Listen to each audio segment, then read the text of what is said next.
Your name, please? William Easter. Mr. William Easter. Right. Your passport, please. Do I have to go through this rigmarole every time? Regulations, sir. Beastly nuisance, I call it.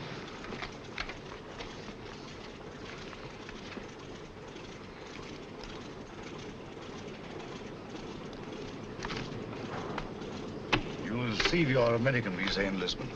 Will there be time? Definitely. We seem to have cut our time pretty close, Sir Henry.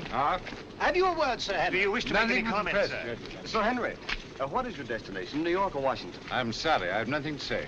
Sir Henry Marchmont, official business. Oh, Sir Henry Marchmont. Sir Henry? Joe? Good luck, Sir Henry. Thanks, I may need it. Shall I take your case, sir? Definitely not. Sir Henry, don't mind. Sorry, Judge. I see. You think the old boy carried the fate of the Empire in that little black case? Perhaps he does. Time's up, boys. Roll it away. Lively now. Hey, just a moment. You're shy of one passenger. Hold on. Wait a bit. Wait, I say. I've got passage. Yes, all right. Your name, sir? Grayson's the name. John Grayson, senior clerk, Paro, Nash and Paro, solicitors, Chancery Lane. You've got it all there. Everything quite regular. Sorry to delay you. Missed the bus. Had to take a taxi. Fearful nuisance. Yes, sir. Hop aboard, will you? We're late now. Thanks. Thanks awfully. Sorry to delay. Thanks awfully. Right-ho, boys. Roll it away. Excuse me, sir. Awfully sorry. Quite all right. No sense of balance. None whatever. Thanks. Clumsy of me. No sense of balance. That's what it is. Effect of the inner ear, I fancy.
And when I read that you were en route to Washington, Sir Henry, I just couldn't rest until I found you. Now, do you know, when can you dine with us? Very kind, Mrs. Jellison. I'll put you first on my unofficial list. Oh, I have a much better idea. You must let me put you up during your stay. Thanks very much, Washington but- is so crowded. I'll put you in the blue room. Come in.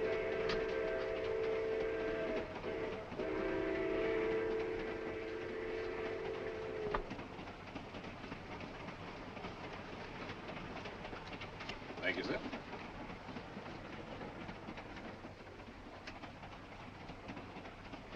But if Sir Henry isn't the one, who is? I don't know. But the head received a cable from London tipping him off. It's up to us to find the real British agent before this train reaches Washington. Yeah.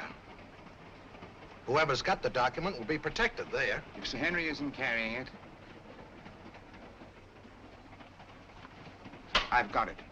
Besides Sir Henry and myself, only one man has come all the way from London. A chap called Grayson, John Grayson.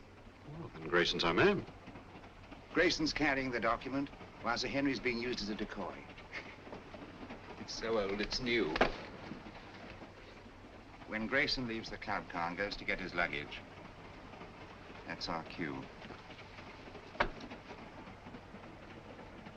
We know what to do, Easter. Good. That's Grayson standing at the bar. The little fellow.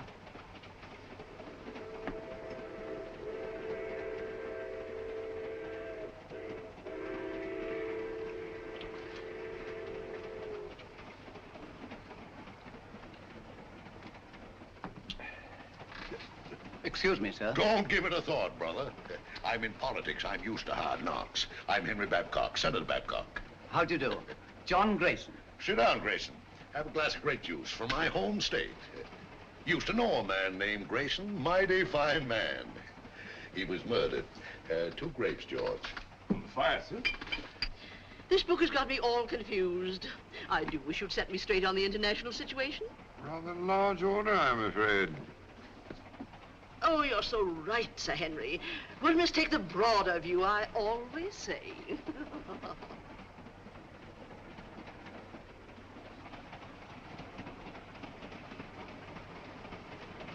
Another grape juice, Grayson. You can't have too many vitamins, I always say. Thanks, Senator.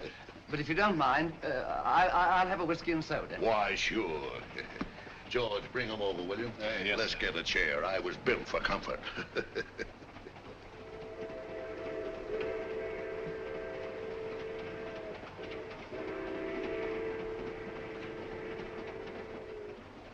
Jolly little beggars, what? Kept some myself as a lad, till Mother got a cat. Shh. Don't say C-A-T. Oh, sorry.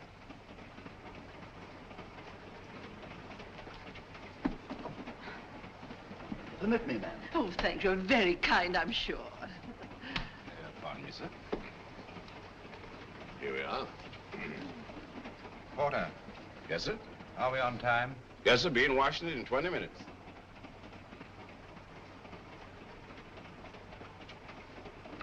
By the way, Grayson, what's your line? Line? Yeah, what business you in? What's your racket? Oh, I represent a London legal firm, Barlow, Nash & Barlow. Barlow. I used to know a man named Barlow. No, it was Marlowe. Couldn't have been the same fella. No, I suppose not. I've been making the tour of my state, getting the opinions of the home folks, taking a lot of their ideas back to Washington. I'd like to hear more of your activities, Senator. Give me your address, sir, and I'll have all my speeches mailed to you.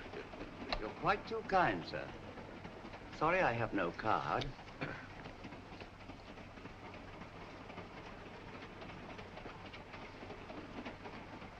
Oh, Porter.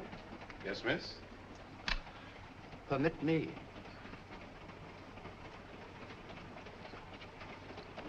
Thank you very much. Not at all. I'll be at this address for the next week or so. I hope. Thank you. I'll get my papers together. Pleasant meeting, my friend. Better look me up in Washington. I'll just get my bag. Thank you, thank you. Oh, I forgot to pay George. Excuse me, sir. What's the matter with the lights? Everybody be quiet. Listen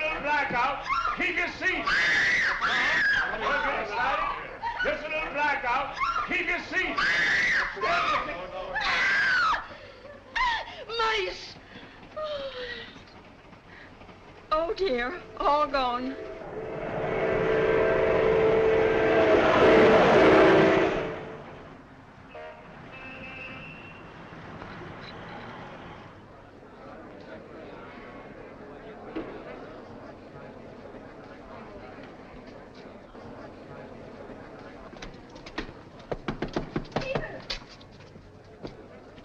Peter. Nancy, darling.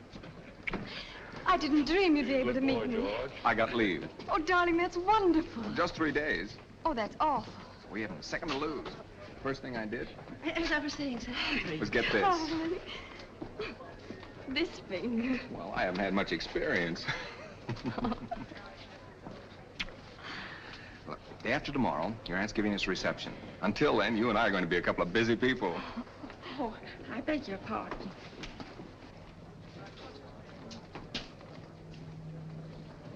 Goodbye. Who's your boyfriend? You needn't worry. He just lit a cigarette for me.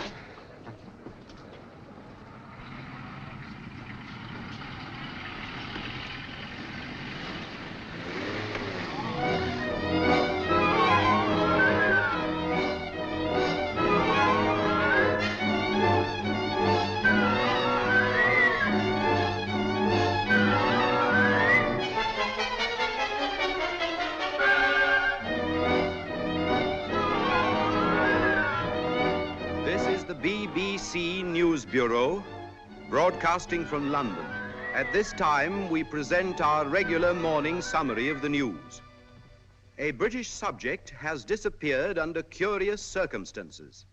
John Grayson, senior clerk in the firm of Parlow, Nash and Parlow, solicitors, Chancery Lane, has not arrived at his firm's representatives in Washington.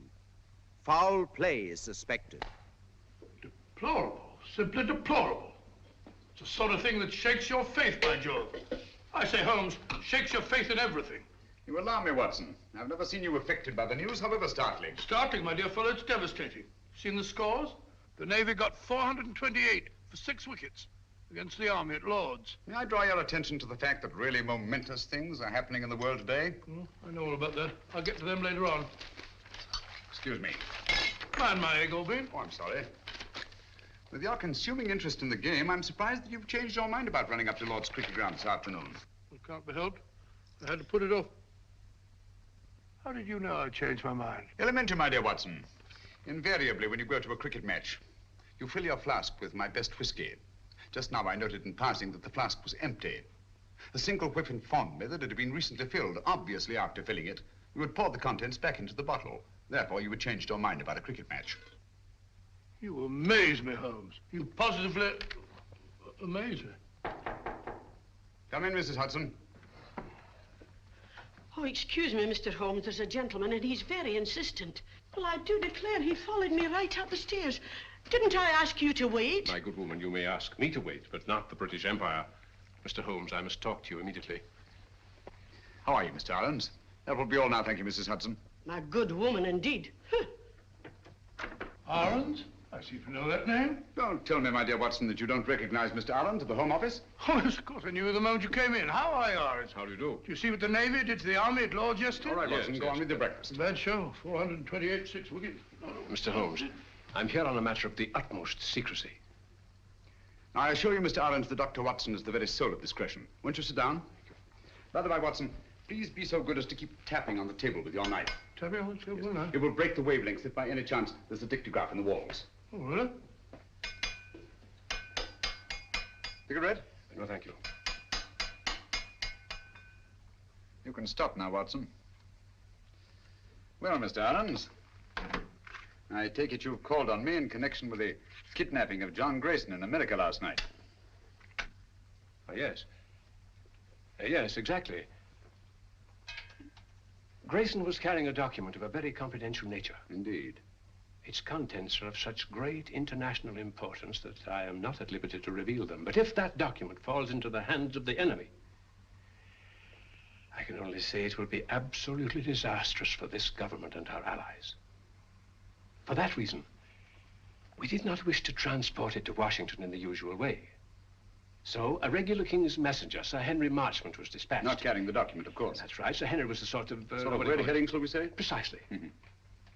The document was actually entrusted to a reliable but insignificant man in our Secret Service. On his arrival in Washington, he was to make himself known to Sir Henry and deliver the document. Now, not even Sir Henry knew that this man, Pettibone, who traveled under the name of John Grayson, was the real messenger. Pettibone? Yes. Alfred Pettibone? Yes. Good man. None better. I've worked with him often. I hope you may be able to work with him again. But he's completely disappeared. He's vanished, gone, without leaving a trace. I can see the possibility of serious ramifications in his disappearance. Exactly. So far, we've been able to keep the knowledge of our loss from both the American and British public. Holmes, you must retrieve that document before it can be used against us. Of course, the Washington police have been notified of Grayson's disappearance, but even they don't know that he was carrying the document. Now, that's about all the detail I'm at liberty to give you. Well, if they've got Grayson, that is Pettibone, they must have got the papers. Not necessarily, Watson. It doesn't follow because they've got the man, they've got the document. What form was this document in? It was typed on 2 sheets of legal paper. 2 sheets? That's too bulky to swallow. And dry, Watson. Fearfully dry. Especially legal papers. Well, whatever shape the document was in, I trust Pettibone to get rid of it before anyone could lay hands on him. The document must be found before it falls into the hands of our enemies. I'm here on behalf of His Majesty's government to urge you to find it. That means going to Washington, of course. With all possible speed. A bomber is waiting for you at Croydon. Goodbye, Dr. Watson. Goodbye, sir. Goodbye, Adams. Goodbye, Holmes. Good luck. Thanks very much. We're relying on you. Well, Watson, we're off to Washington at once. America? I say, that's exciting. I've never seen a game of baseball. Let's go and start packing at Present day. First, I'd like to take a look at the home of Alfred Pettibone. Come along, Watson.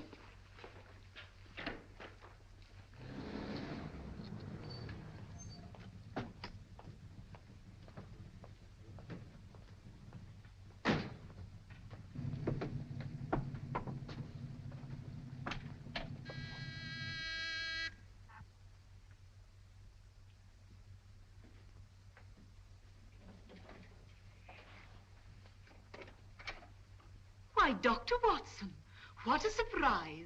And Mr. Holmes, won't you come in? Thank you. I'm frightfully sorry, but you won't find my son in. He's gone to Washington. Some business or other. Poor fellow, I'm afraid that he'll never get used to the climate over there. Would you mind if we looked over your son's room? Why, of course. It's upstairs. Thank you. Some friends told me it's very, very muggy, very sticky. I had a letter from Philadelphia the other day. I find his room in a dreadful pickle, Mr. Holmes. Quite nifty is, if I as much as put my nose inside. As if I cared anything about his silly old collection.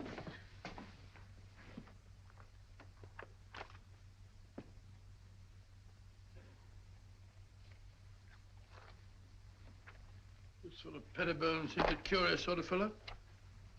Sort of collector of collections.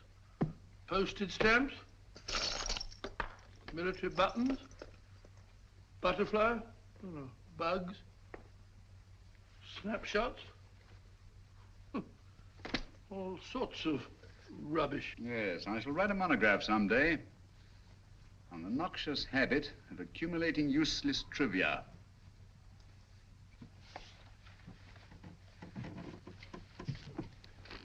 Please be so good as to stop pacing, Watson. You distract me. All right, all right.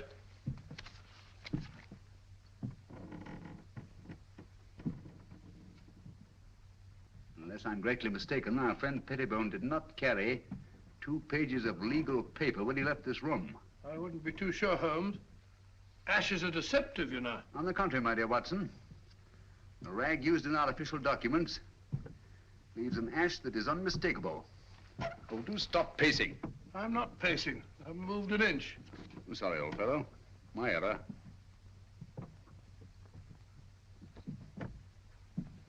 Must be Mrs. Pettibone. Heavy woman, light on her feet. Doesn't follow. Our friend seems to be quite a camera enthusiast. What's this? Cook F1.5. That's a very fast lens. F3.5. Summer. Copying setup. American match folders. That's right. USA. Now, why would Pettibone want American match folders in his work? And a microscope. Most interesting. Oh, what's this? Watson, this microscope was last used for examining microfilm. I'm beginning to see the pattern. Stop now. Did you know that the letters of our soldiers overseas are being photographed on microfilm so that one carrier pigeon can carry the equivalent of 18,000 letters? Well, we had a carrier pigeon in the last war, back in 1915, belonging to the Brigade Signal Corps. Did you? Yeah, the poor bird kept flying round and round in circles all day long. Found out later on that it was cross-eyed. Tragic thing. Huh? Suppose we took... Where are you going? Huh? Oh, dark room, huh? This is what I was looking for. Huh? This projector magnifies tremendously anything placed on the slide, like this piece of microfilm. Understand? I can't say I do exactly now. Wait a minute. I'll show you what he's photographed.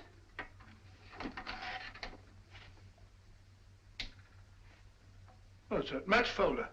What do you want to photograph that for? Probably to line up his equipment before he photographed the document. We've got it, Watson. What's over? Yes. Come along. Oh, it's all as clear as mud to me. Just as I thought. This document has been reduced to microfilm to make its concealment possible. Alfred Pettibone is a most ingenious fellow. A bulky document is obviously difficult to conceal. But 2 pages of estate paper photographed on microfilm would be reduced to a size no larger than a halfpenny stamp. Slitting a match folder with this razor blade,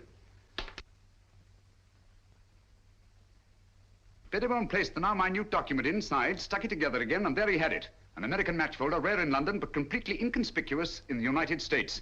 Do you mean to say we're off to America just to look for a match folder? It's a big country. A big country, Watson. And a small match folder. Come along.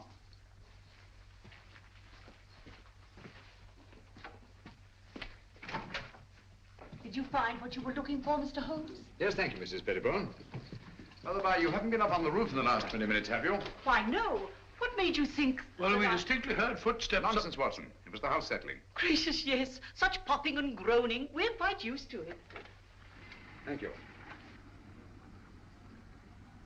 Goodbye, Mr. Holmes. Goodbye, Mrs. Pettibone. Goodbye, Dr. Watson. Goodbye. So sorry you missed Alfred. I'll tell him the minute he gets back. Gets back? Oh, yes, of course. Well, goodbye again, Mrs. Pettibone. Just a minute, Watson.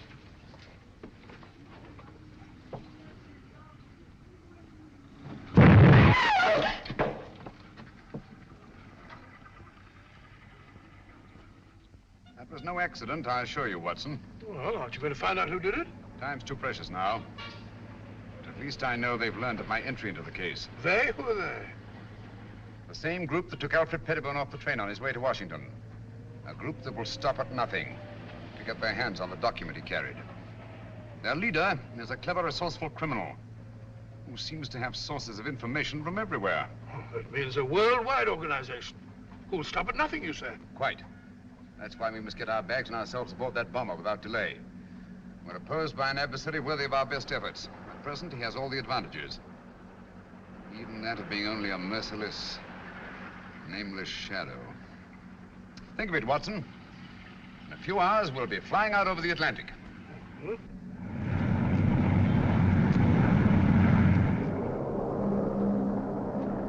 We're flying over New York, sir. New York, eh? Yes, sir. We've been cleared by radio. Non-stop, Washington.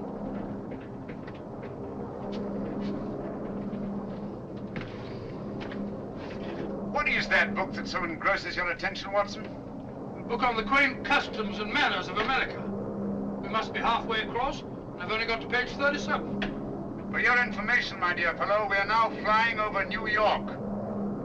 Flying over New York? Gracious me. What do you think?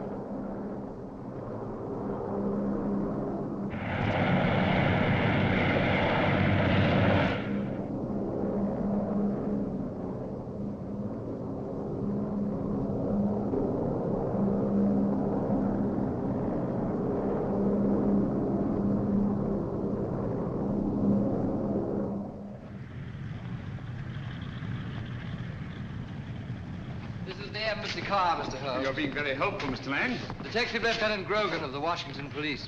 How do you do? Welcome to Washington. Thank you. This is my associate, Dr. Watson. How do you do, sir? How are you? I suppose I should say, how are you, buddy? What's cooking? Oh, come along, Watson. Oh, it says it's Get in the in. book.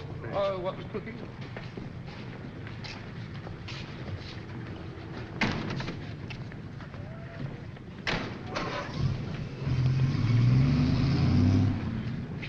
Grogan had charge of investigating the Grayson case for the Washington Police. Any new developments, Grogan? None, Mr. Holmes.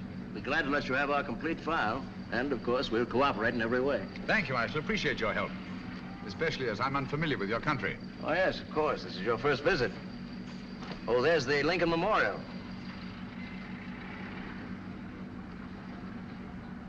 Most impressive. Oh, by the by, Mr. Lang, thank you for your cablegram. I received it just before I left London. Cable? I sent no cable. About our reservations at the Hotel Metropole. Why, no. We thought you'd stay at the embassy, of course. Look at that. Well, since some strange person has taken such an extraordinary interest in my welfare, I think I shall stay at the Hotel Metropole. Oh, Mr. Holmes, there's the Washington Monument. There's the Capitol, Mr. Holmes.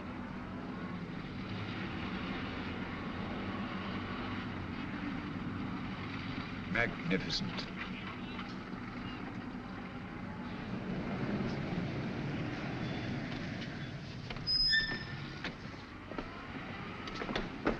We're expecting you, Mr. Holmes. Thank you. I questioned everybody known to have been in that club car, as a matter of course. Sir Henry Marchmont confirms that Grayson had contact only with the people on this list. Now, he had a drink with Senator Babcock, and he chatted with a Miss Pringle about some mice she had in a cage, and he picked up a book dropped by Mrs. Jellison. Not very much to go on. How many of these people have been attacked already? I've heard about your deductions, Mr. Holmes. Well, Senator Babcock was held up on his way from the station, with nothing taken. And Mrs. Jellison's home was ransacked that night. And she found the book that she carried from the train literally torn to bits. That's right. Miss Pringle? Well, Miss Pringle says someone released the mice from the cage during the night sometime, and she found the cage torn apart. What happened to the mice, Sir Weller? An intriguing line of thought, Watson, but not essential to the case. Mm-hmm. Apparently, Grogan, they're still looking for the document. I'd very much like to have a look at that club car. Well, that'll be easy. I have the car held in a siding in the railroad yards. Good. But we've searched the car thoroughly, Mr. Holmes. We couldn't find a thing. Well...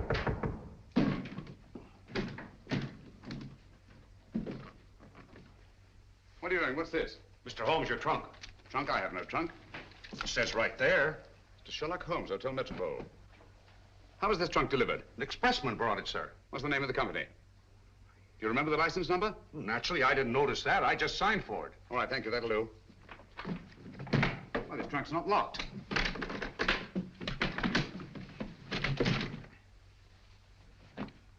Great Scott. Poor chap. You recognize him, Mr. Holmes? Yes. Who was he? The man we're looking for, John Grayson. His real name is Alfred Pettibone. British Secret Service. Why should they send the body here? Obviously to frighten us. Or to tell us they know that Sherlock Holmes is on the case. Gentlemen, they knew we were on the case as early as their attempt on our lives in London. They're much too intelligent to believe that a corpse would frighten a trained detective. No, I rather think they intend this as a message. And they wanted to be sure that I'd be here at the Hotel Metropole to receive it. Message? What do you mean? They want us to believe that they found the document, and therefore have no further use for Grayson. Well, if that's true, then we're done for. I'm not so sure that it is true, Watson. If they have the document, why are they wasting time sending me this? No, it's an attempt to throw me off the track. Grogan, you've a police laboratory, of course. Certainly. I'll see what I can find out about the body. Yes, whatever marks it reveals. And the trunk. A microscopic examination. Everything about it. The lining, the blanket in which the body is wrapped, everything. Let nothing escape. We have the best police laboratories in the world, Mr. Holmes. I beg your pardon, Lieutenant Grogan. You see, I'm so accustomed to working quite alone at my lodgings in Baker Street that I sometimes forget the more modern scientific methods so particularly effective here in America. But if there's anything there, they'll find it, Mr. Holmes. While you're doing that, I'll take a look at the club car. Coming, Watson? Here we are, Mr. Holmes. I have the port, as you asked, and the railroad company sent Mr. Moore to unlock for us. Delighted. How do you do? Very good. Let's go in. This way, gentlemen. Well, it looks as if the police have made a thorough search. Whoever did it, it wasn't the police. There have been visitors here since our friend Grogan. My goodness, look at our car. Talk about a blitz. I say, Holmes, if Grayson hid anything in this car, it certainly isn't here now. Not necessarily, Watson.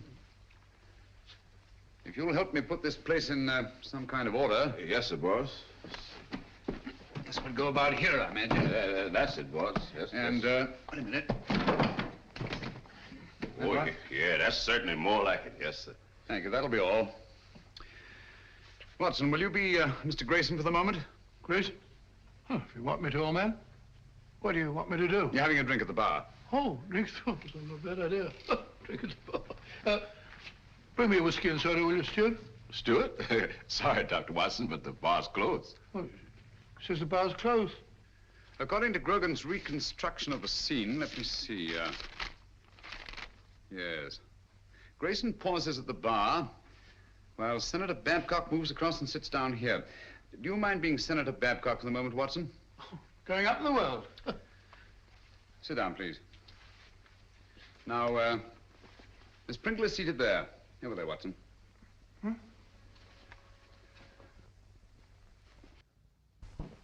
Now, Miss Pringle. That's right, the mouse woman. Oh, the mouse woman. Watson, over here, please. No, not there. Not there. That's Senator Babcock. Oh, pardon me, Senator. Sit down, please.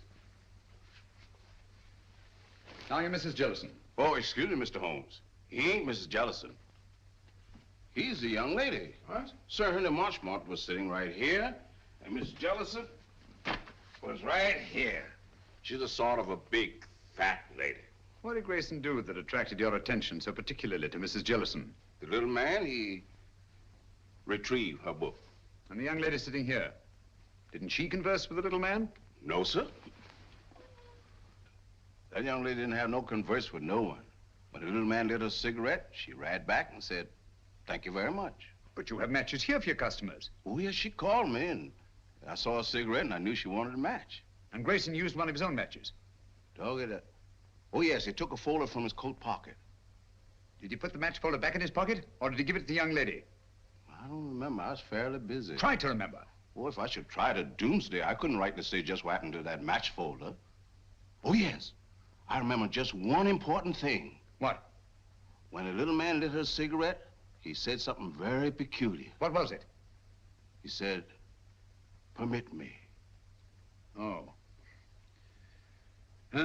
Well, gentlemen, I'm extremely grateful to all of you. That's all we can do for the present, I think. Since the place was torn to bits after the murder of Grayson, the attacks on Senator Babcock, Mrs. Jellison, and Miss Pringle, I'm convinced that the document left the club car long before these events. But how? By whom? And who was the mysterious young lady whose cigarette Grayson lighted? Did anyone meet the young lady? He sure did. He? Who was he? Tall, handsome, in a uniform. I see. I suppose you wouldn't remember what kind of a uniform. I certainly would. Lieutenant, Navy flyer. My boy's in the Army. He's gonna be a flyer, too. Splendid. Did you happen to hear them say anything? Oh, I didn't happen. I just couldn't help hearing it. Mm-hmm. Well, what did they say? Oh, yes, he said he had 3-day leave. He had to move fast before the big part her aunt was giving him. Then, too, he put a ring on her finger, and they both looked mighty happy. Mm-hmm. Just the way you're looking right now. And the way I'm looking myself. Come along, Watson. That's the girl. I told the head I could swear to it. Is the address there? All there. Right in our laps. And also right in the lap of Sherlock Holmes. That's the least of our worries. The head could handle 10 like Holmes. I hope so. But don't underrate that Englishman. I have several friends who did. They now grace some of the best prisons in England.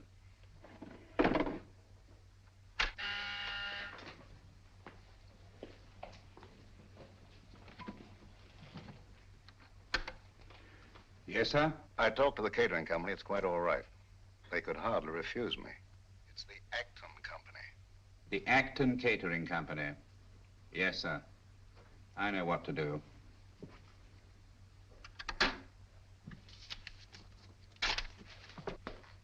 Pop over there. You're going to work for the catering company. Right. When you get in the house, find out all you can. Katie. Yes? You're to go as a guest. Will it be safe? It'll have to be. I'll try and get in the girls' room. Unless you hear from me, carry on as we planned. Flash Gordon.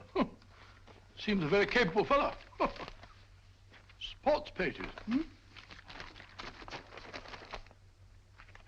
These Brooklyn fellows seem to be arguing with the umpire. Story thing. What are you eating, Watson? Gum? Oh. Put it away.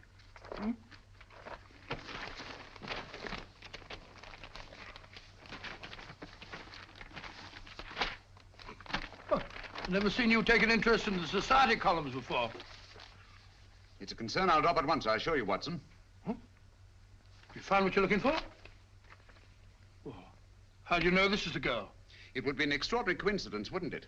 If more than one naval lieutenant in Washington were to become engaged in the last few days to a girl from New York whose aunt was giving them a reception.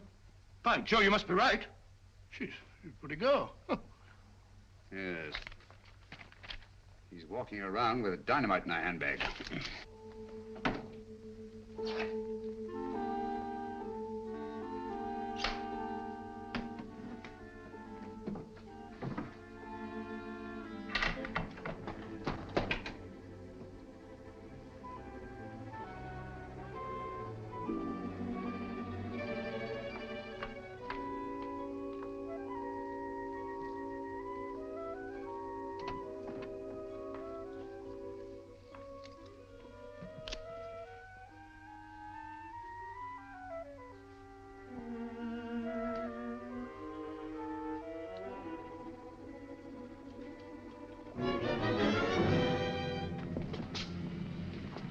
.625 Wardlaw Place.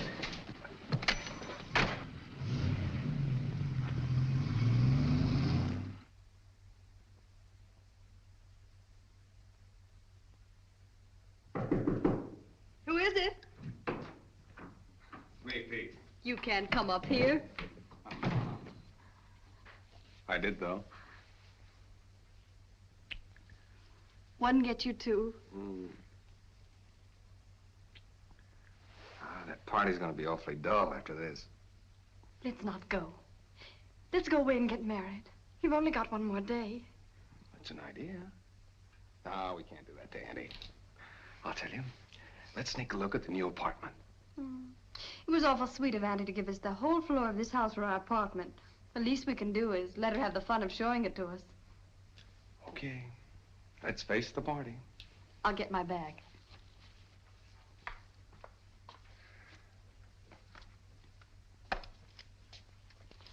Thank you. Oh, no, you don't. That's the way I got them.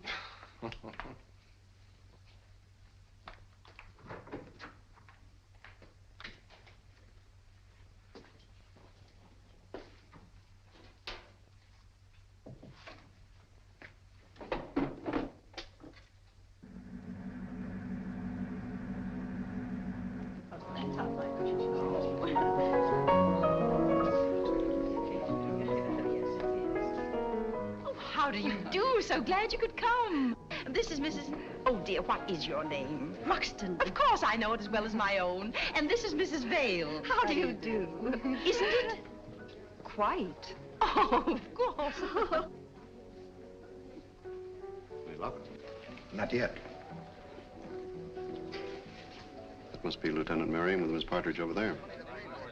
Certainly glad to hear the news, Pete. Congratulations. Well, thank you, Major. Thank you. You're a lucky guy, Pete.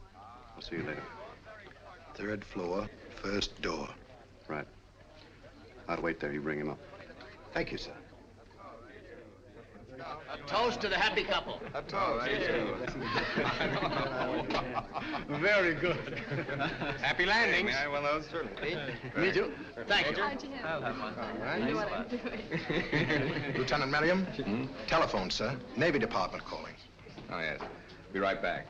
Lead on, McDuff. This way, sir. Matches? Match me, darling. Dig them up. Thank you. Oh, Pete, hold it. You can keep them, Major. Oh, thank you.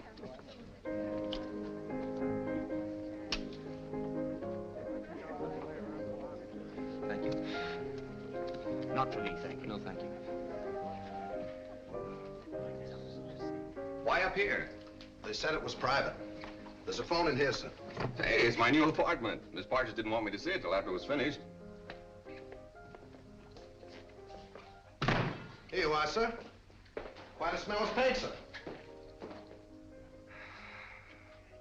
In here, sir. Thank you.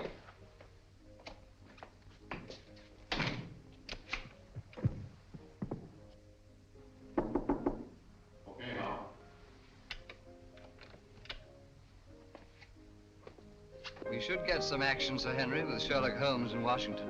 Yes. I don't mind telling you I'd give anything to get my hands on that document. Yes, I know. Or at least know that it's in safe hands. Thanks. Engaged today and married tomorrow. No, thanks. Have you a match? Miss Partridge? Yes? Lieutenant Merriam asked if you would come to the new apartment. But he's not supposed to see it yet. The new apartment? He must think you're already married. Yes, I don't dare let that man out of my sight. Excuse me, will you please? Surely. Oh, I'm so sorry. May I? Thank you.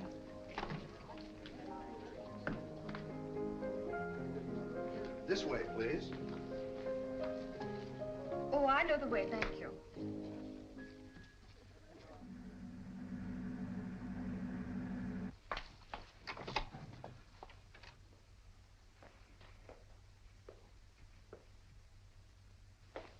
Peter, where are you?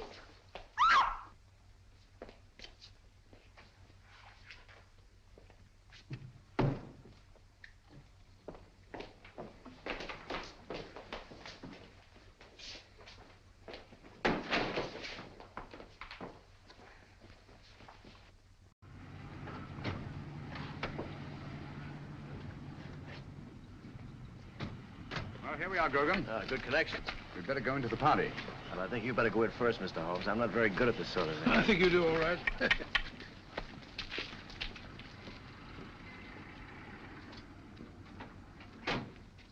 The only possible explanation. Mrs. Partridge, forgive my intruding, but is your niece the kind of girl who would just disappear in this manner of her own free will? Well, ordinarily, of course not. But the girl's in love. In love? Well, of course, if they're in love, that's... Even so, they'd naturally tell you of their destination. Really, I've no idea. Oh, but they'll be back here again tomorrow. You see, I prepared an apartment for them. An entire floor in this house. By the by, Mrs. Partridge, I gather the rug you ordered for the apartment was not entirely satisfactory. Oh, those tiresome workmen. I told them not to come in here this afternoon, but they did. And walked out with the rug, which they no doubt informed you had been sent by mistake and would be replaced tomorrow. Yes, but however did you Quick, know that? show me the apartment. Yes, there were two rugs there. One for the living room and one for the dining room. All your workmen wear rubber-soled shoes, do they not? Oh, but yes, always. Their company requires them to. Nevertheless, there have been leather heels on this floor. And a woman's heels. Very recently, I should say. Not yours, Mrs. Partridge. But recently enough, so that no dust has had time to settle in the imprints. Stay over there, please.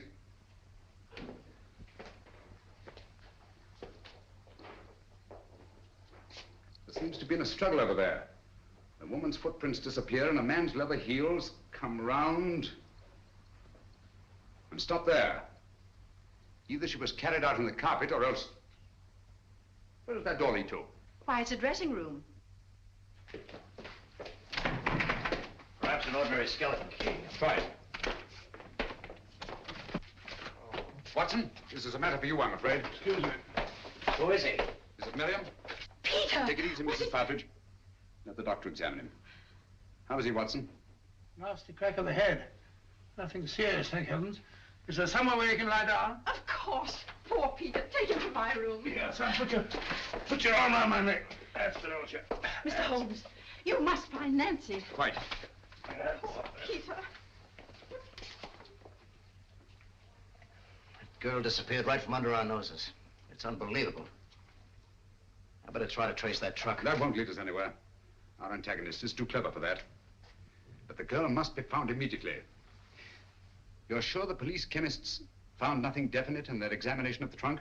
Not one thing pertinent to the case. What about Grayson's body and the blanket it was wrapped in? Nothing. Every object connected with this case has some kind of story to tell. Do you think they'd mind if... The laboratory is completely at your disposal, Mr. Thank you. Dr. Watson and I will go there at once. The usual findings on the trunk, Mr. Holmes. Bought in Washington, been banged about a good deal, all labels removed. And the body? No marks of any kind. Very well. If you need me, call. Thank you.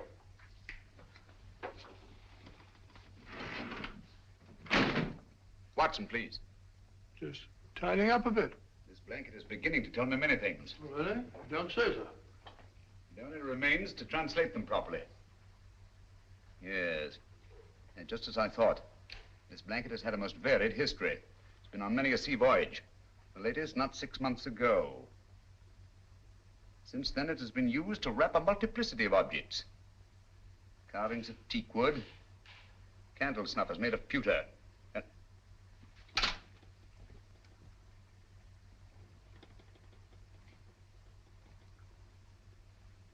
And furniture. Furniture?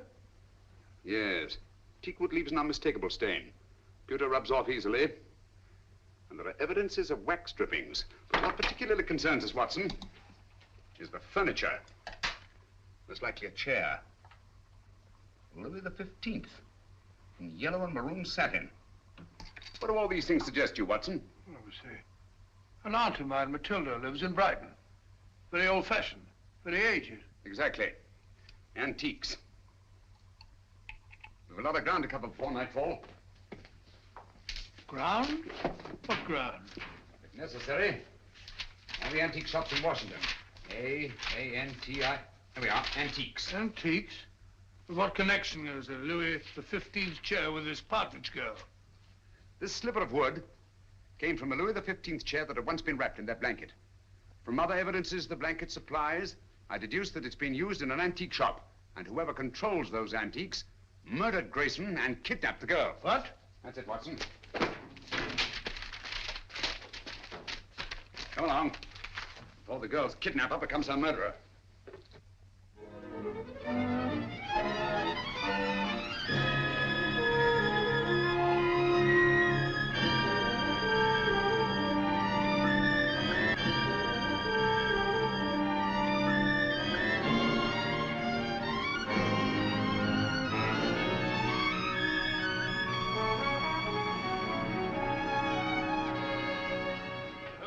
Fed up with all this shopping for antiques. We must keep searching, Watson. The girl's in grave danger. Hello. Hello? Oh, sorry. What is it, Holmes? This isn't the place it seems to be. Look, Watson. Those cabinets. Obviously imitation, and yet they're priced as if they were authentic. Buyer beware and all that, eh, Holmes? Watson, I feel certain this is it. This is my purse. May I? Thank you. What kind of a joke is this? Oh, don't bother to answer. You can tell the police all about it.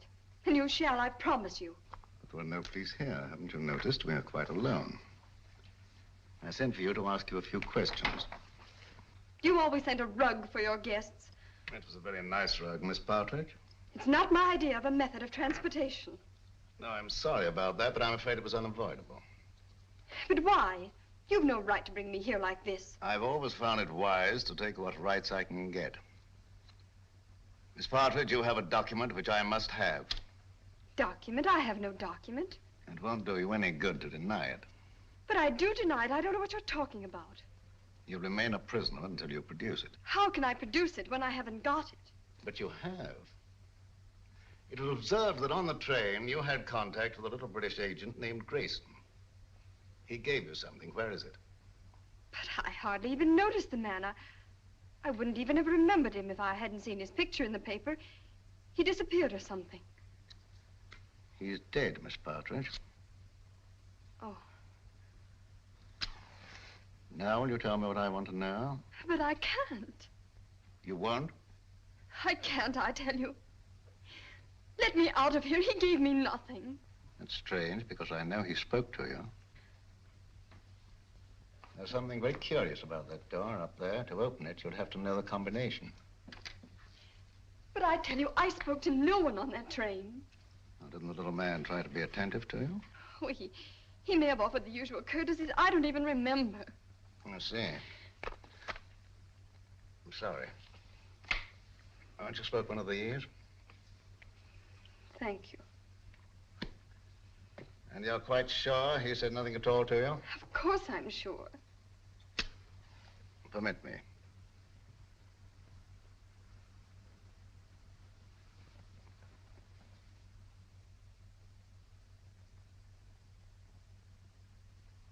And you're certain that nothing passed between you? I'm certain. Mr. Howe, please. I must ask you to trust me with your bag a little longer. I have an eccentric interest in the linings of purses. It's a foible. Ah, you know Mr. Howe, I believe.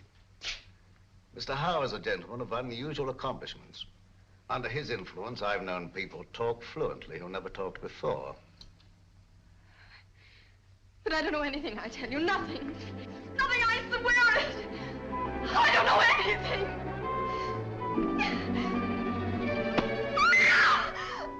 You stay out here. I'll go inside. I'll assume the character of an eccentric art collector. As soon as I'm convinced that this is the place we're looking for, I'll signal to you. And you get Grogan and bring him here on a run. But don't lose any time. An extra second may cost a life.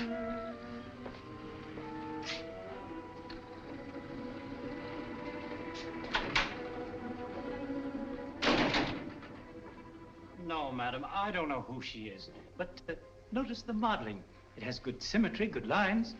Oh, I'll be right with you, sir. No, thank you. I'll just take a look around.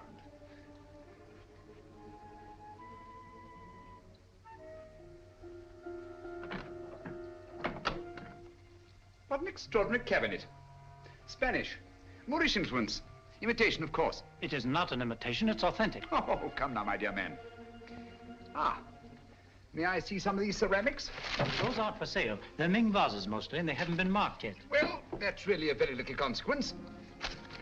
You see, if they're genuine, I can tell to within a shilling what the international price might be. If you please, sir, there are other customers. Oh, yes, of course. Well, I'll just look around.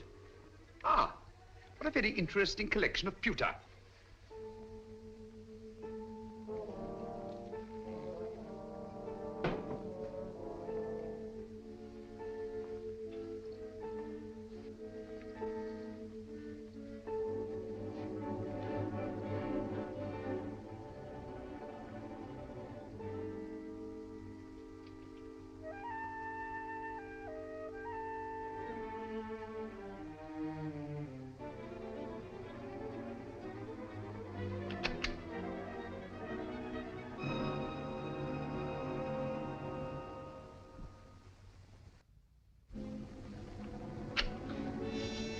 That'll be $500. Now, would you just give me the address where you want it sent? Yes, Mrs. J. Wellington, Jr. DuPont Circle.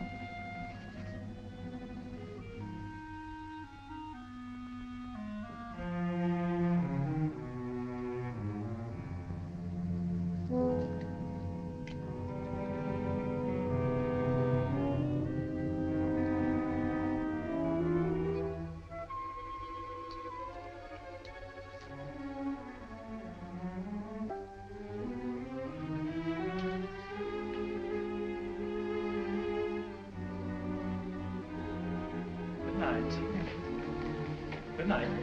I'll have it sent out in the morning. Oh, dear. I'm most terribly sorry. You've broken one of our best pieces, sir. Ming Dynasty. Tang Dynasty. Not Ming. Definitely not Ming. It is my business to know, sir. The pottery is Ming and worth $2,300. As we're closing for the evening, I must ask you to settle at once. Oh, nonsense, my good man. Tang pottery is worth $600 at best. Just a moment, please. Yes, of course. Hello? What's going on up there? A customer dropped a valuable piece of pottery. I'll finish with him immediately. How can you say that it's Ming? 2,300 fiddlesticks. You asked $2,300 for something that's worth no more than $600. I demand to see the proprietor. Now, wait There a are minute, bureaus please. for the protection of innocent customers. Show me to the owner of this establishment, or I'll turn the entire affair over to my legal representative. Ming, indeed. Just a What minute. chicanery, what skullduggery. I mean to put an end to it this very night. Ming for Tang, indeed. And I won't be put off. Call the proprietor immediately. Very well. Just a minute. Yes? This man's mad. An eccentric collector. I can't get rid of him. Insists on seeing you in person. All right, stall him for half a minute, then send him into my office. I'll get rid of him, and quickly. Oh, how? No screams till the customer's gone.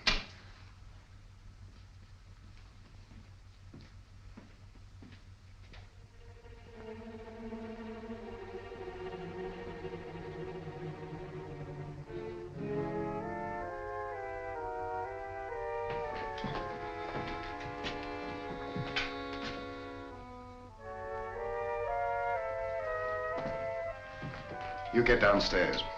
Yes, sir.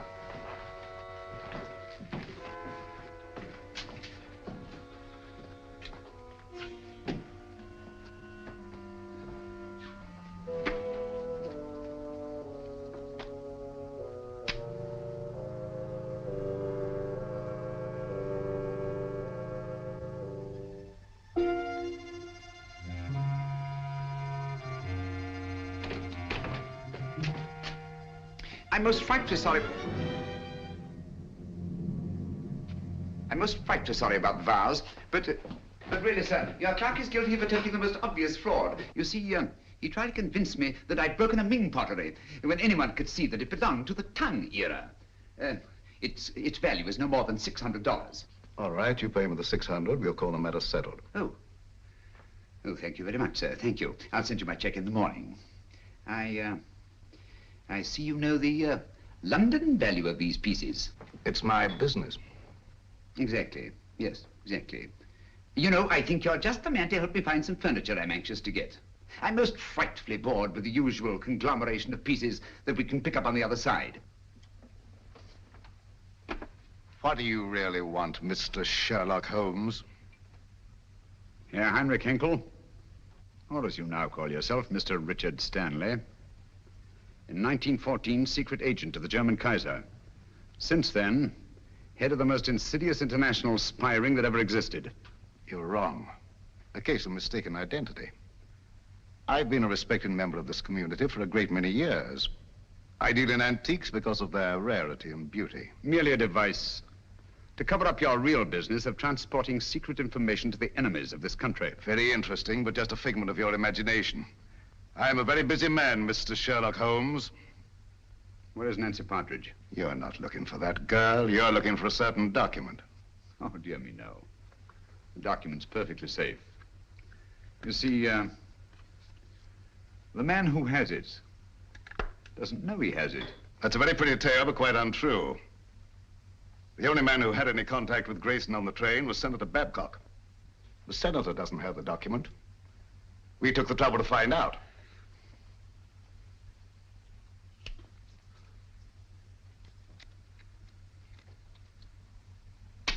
Permit me.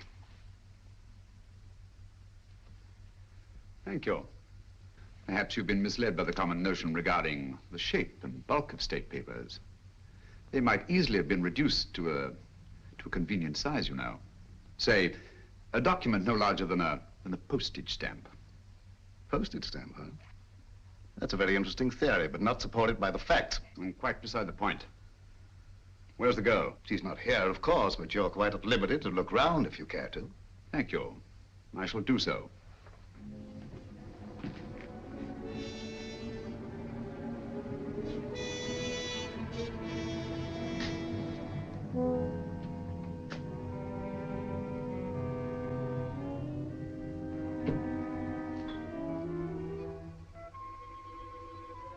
Interesting piece. Spanish, isn't it? Moorish. Oh, my error. It's an amazing specimen. I assure you won't find what you're looking for there. You stimulate my curiosity.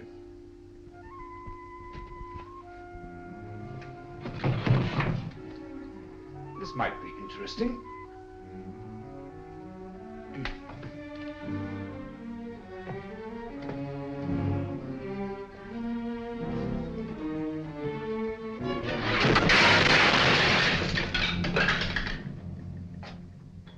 The Moors were an incredibly inventive people, weren't they? Yes, it was in shocking condition when I got hold of it. But I had it restored. It's very lively now, but old-fashioned. If that's the best you can do, Mr. Stanley, I think I may safely examine the rest of the room. Help yourself. Thank you. Take your hand away from that drawer. Mr. Holmes, you didn't think I was going to draw a weapon. I never touched the things. How odd to find you squeamish.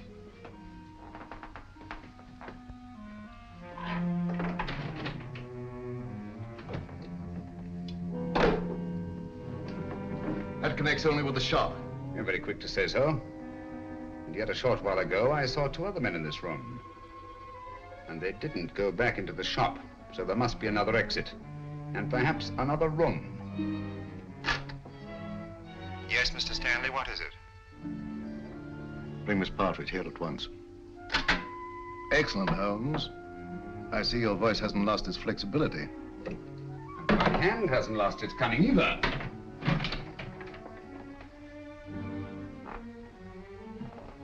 When they come here, tell them to leave the girl with you and to clear out.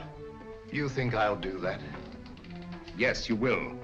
You're playing with lives now, Stanley. Not just the girls. Thousands, millions perhaps. And we don't intend to let one man have that much power. Not now, nor at any time in the future. I prefer you alive to face the retribution that's coming to you. But if I have to do it,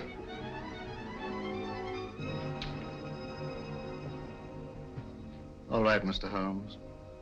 I suppose we must all meet our match sooner or later.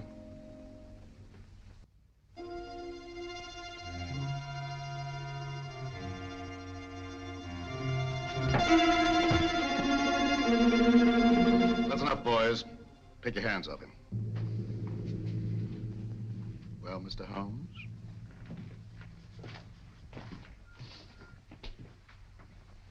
Tell the clerk to go home and see the front door's locked.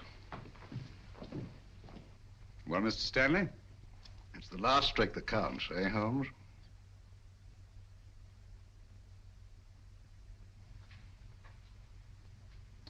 I'll remind you of that later.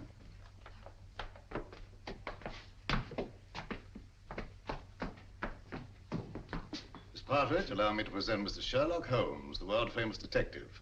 He's come to rescue you. I don't believe you. Oddly enough, he's telling the truth. My name is Sherlock Holmes, and I did come here to help you. But I seem rather to have missed it. I'm sorry. I'm afraid you've had a bad time. Oh, that doesn't matter. It's Peter. They say they'll do something to him if I don't tell them. They say they've got him. Cheer up. He's quite safe. A tough customer like Peter isn't disabled very long by a clout on the head. He's all right. All okay, Mr. Stanley. Look here, Stanley. This girl knows nothing. I promise she won't even identify you. Well, unfortunately, she knows enough to hang us. So do you. I'm surprised at you walking into a trap like this, but you see the position I'm in and what has to be done. Katie, how?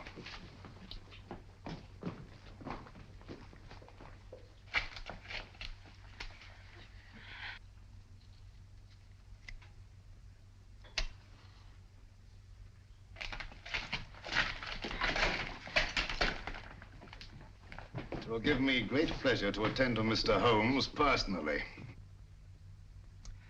Easter, and the girl's yours.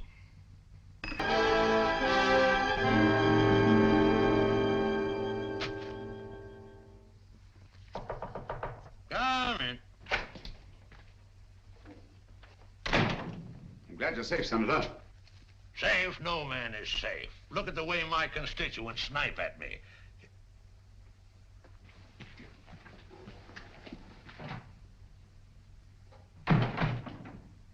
I don't recall seeing your face before, stranger. I don't think we've met. Well, that explains it. My name is Sherlock Holmes. Glad to know you, Holmes. What's on your mind? Senator Babcock, I'm here to inform you of grave peril to your life. Richard Stanley, a dangerous criminal, is now on his way here. Richard Stanley? Why, he's the most respectable citizen of Washington, has been for years. What could Stanley possibly want from me? A document. I'm under the stamps of a letter given to you by a chap named Grayson. Grayson? Grayson? Used to know a man.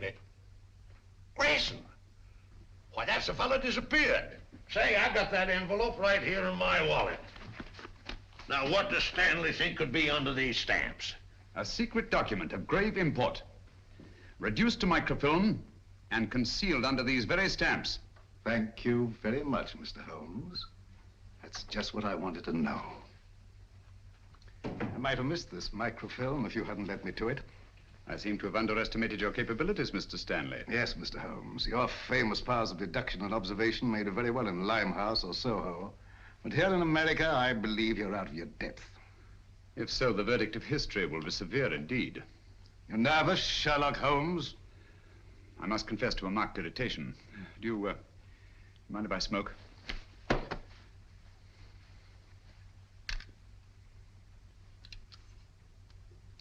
Thank you. The whole course of the world might be changed by your acquisition of the microfilm. Oh, it will be, and for the better. Give you a match. You can keep those. Thank you. And now, if you'll pardon me, Mr. Holmes. Why don't you do something, Holmes, if that thing's so all-fired important? The English senator. Cricket, old boy, always cool in the crisis. The last trick, eh, Holmes? Yes, the last trick. Say, you're a smart fellow, Holmes. Here's the microfilm, Holmes. Thank you, Senator.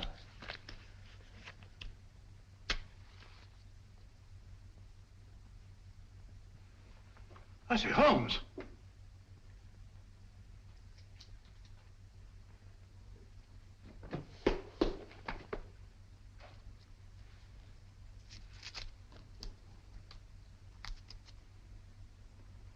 This is the microfilm with the document on it. It'll be in the proper hands within the hour.